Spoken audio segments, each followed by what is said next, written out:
তোরে যে এই যাবৎ কাল ধরে কত কিছু দিছি এর কোনো হিসাব নেই, আর তোরে সারা জীবন দিয়ে গেলেও কোনো নাম গন্ধ হবে না। হ্যাঁ ভাই, তুই ঠিক কথা কইছিস। ওর সবকিছু দিয়ে দিলেও কোনোদিন নাম হবে না, ওর কিছু দিতে পারবো না। এই তুই এদের কাছে যা। চাচা, ওর যদি বাপের সব সম্পত্তি যদি দিয়ে দেওয়া যায় না, তা ওর জীবনে মন ভরবে না।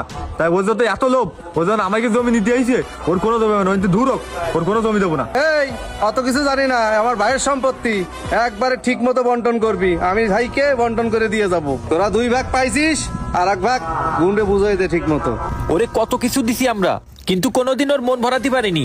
এইটুকু জমি আমাদেরই লাগবে, আমাদের ছেলেপিলে বড় হচ্ছে, আমাদের একটা ভবিষ্যৎ আছে না। ও যদি এখান থেকে সব নিয়ে যায় তাহলে আমাদের ভবিষ্যতের কি হবে? আমরা কোনো জমি টমি দিতে পারবো না। ওরে এই জায়গাতে চলে যাতি কন। এ ছোট ভাই, এ বড় ভাই, তোরা এইভাবে আমারে ঠকাইস না। সর, আমরা কোনো জমি দেবো না, সর। ওরে মাগো,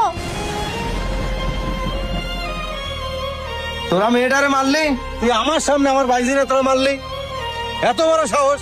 আমার সামনে এখন এই জমি ভাগ হবে, তোরা কি পাইছিস? এ ভাই শোন, এদিকে আয়। হ্যাঁ বল।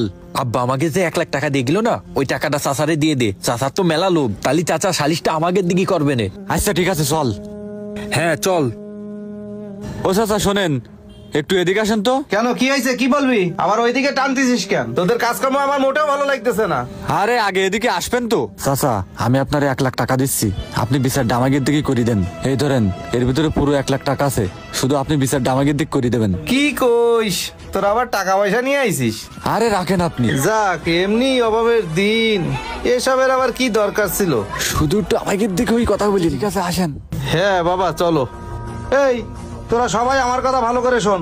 মা আয়শা, তোমার ভাইকের সাথে ঝামেলা করে না। জায়গা জমি একটু ঝামেলার বিষয়, এটা মিটমাট করতে একটু সময় লাগে, সম্পত্তি ভাগ বটারা করতে একটু সময় লাগে।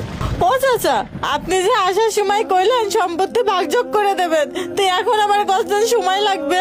আমি তো কিছুই বুঝতে পারতেছি না।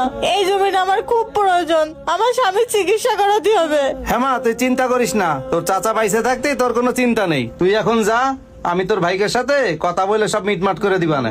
আচ্ছা ঠিক আছে চাচা।